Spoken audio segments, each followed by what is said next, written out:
خوش قسمت صحابی حضرت سالم رضی اللہ تعالیٰ عنہ۔ مدینہ کا بازار گرم تھا۔ گرمی کی شدت اتنی زیادہ تھی کہ لوگ نڈھال ہو رہے تھے۔ ایک تاجر اپنے ساتھ ایک غلام کو لیے پریشان کھڑا تھا۔ غلام جو ابھی بچہ ہی تھا، وہ بھی دھوپ میں کھڑا پسینہ پسینہ ہو رہا تھا۔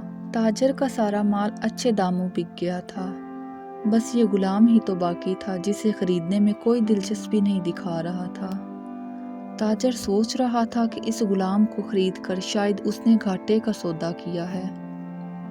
اس نے تو سوچا تھا کہ اچھا منافع ملے گا، لیکن یہاں تو اصل لاگت ملنا بھی دشوار ہو رہا تھا۔ اس نے سوچ لیا تھا کہ اب اگر یہ غلام پوری قیمت پر بھی بکا تو اسے فوراً بیچ دے گا۔ مدینہ کی ایک لڑکی کی اس غلام پر نظر پڑی تو اس نے تاجر سے پوچھا، یہ غلام کتنے کا بیچو گے؟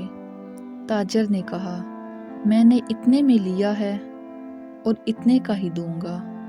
اس لڑکی نے بچے پر ترس کھاتے ہوئے اسے خرید لیا۔ تاجر نے بھی خدا کا شکر ادا کیا اور واپسی کی راہ لی۔ مکہ سے ابو حذیفہ مدینہ آئے تو انہیں ابھی اس لڑکی کا قصہ معلوم ہوا۔ لڑکی کی رحم دلی سے متاثر ہو کر انہوں نے اس کے لیے نکاح کا پیغام بھیج دیا، جو لڑکی نے بھی قبول کر لیا۔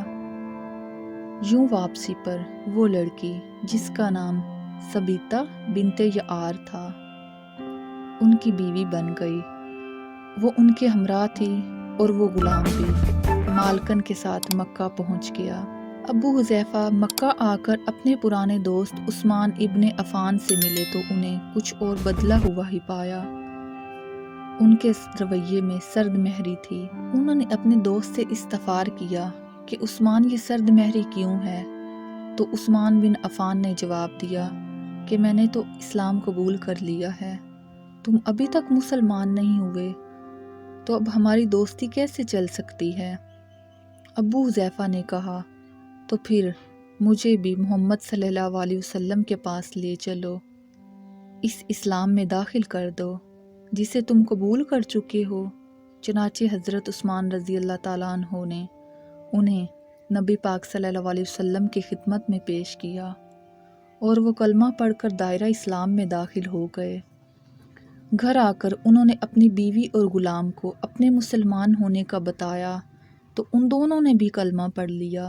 حضرت ابو حذیفہ رضی اللہ تعالیٰ عنہ نے اس غلام سے کہا، چونکہ تم بھی مسلمان ہو گئے ہو، اس لیے میں اب تمہیں غلام نہیں رکھ سکتا، لہٰذا تم اب میری طرف سے آزاد ہو۔ غلام نے کہا، آقا میرے، اب اس دنیا میں آپ دونوں کے سوا تو میرا کوئی بھی نہیں۔ آپ نے مجھے آزاد تو کر دیا، لیکن اب میں جاؤں گا کہاں؟ حضرت ابو حذیفہ رضی اللہ تعالیٰ عنہ نے اس غلام کو اپنا بیٹا بنا لیا اور اپنے پاس ہی رکھ لیا۔ غلام نے قرآن پاک سیکھنا شروع کر دیا اور کچھ ہی دنوں میں بہت سا قرآن پاک یاد کر لیا۔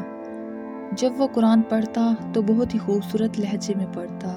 ہجرت کے وقت نبی پاک صلی اللہ علیہ وسلم سے پہلے جن صحابہ نے مدینہ کی طرف ہجرت کی، ان میں حضرت عمر رضی اللہ تعالیٰ عنہ کے ساتھ حضرت ابو حذیفہ رضی اللہ تعالیٰ عنہ اور ان کا یہ لے پالک بیٹا بھی تھا۔ مدینہ پہنچ کر جب نماز کے لیے امام مقرر کرنے کا وقت آیا تو اس غلام کی خوبصورت تلاوت اور سب سے زیادہ قرآن حفظ ہونے کی وجہ سے اسے امام چن لیا گیا، اور ان کی امامت میں حضرت عمر رضی اللہ تعالیٰ عنہ جیسے جلیل القدر صحابی بھی نماز ادا کرتے تھے۔ مدینہ کے یہودیوں نے انہیں امامت کرواتے دیکھا تو سب حیران رہ گئے۔ یہ وہی غلام تھے جسے کوئی خریدنے کے لیے تیار نہ تھا۔ آج دیکھو اسے اتنی عزت ملی ہے کہ اسے مسلمانوں کا امام بنا دیا گیا ہے۔ اللہ پاک نے انہیں اس قدر خوشگلو بنایا تھا کہ جب وہ آیات قرآنی تلاوت فرماتے تھے تو لوگوں پر ایک محویت طاری ہو جاتی اور وہ راہ گیر ٹھٹک کر سننے لگتے۔ ایک بار ام المومنین حضرت عائشہ رضی اللہ تعالیٰ عنہ کو رسول پاک صلی اللہ علیہ وسلم کے پاس حاضر ہونے میں دیر ہوئی تو آپ صلی اللہ علیہ وسلم نے توقف کی وجہ پوچھی تو وہ بولی، ایک قاری تلاوت کر رہا تھا اس کے سننے میں دیر ہو گئی اور خوش الحافی کی اس قدر تعریف کی کہ حضرت محمد صلی اللہ علیہ وسلم خود چادر سنبھالتے ہوئے باہر تشریف لے گئے اور دیکھا تو وہ بیٹھے تلاوت فرما رہے تھے۔ آپ صلی اللہ علیہ وسلم نے خوش ہو کر فرمایا، اللہ پاک کا شکر ہے کہ اس نے تمہارے جیسے شخص کو میری امت میں بنایا۔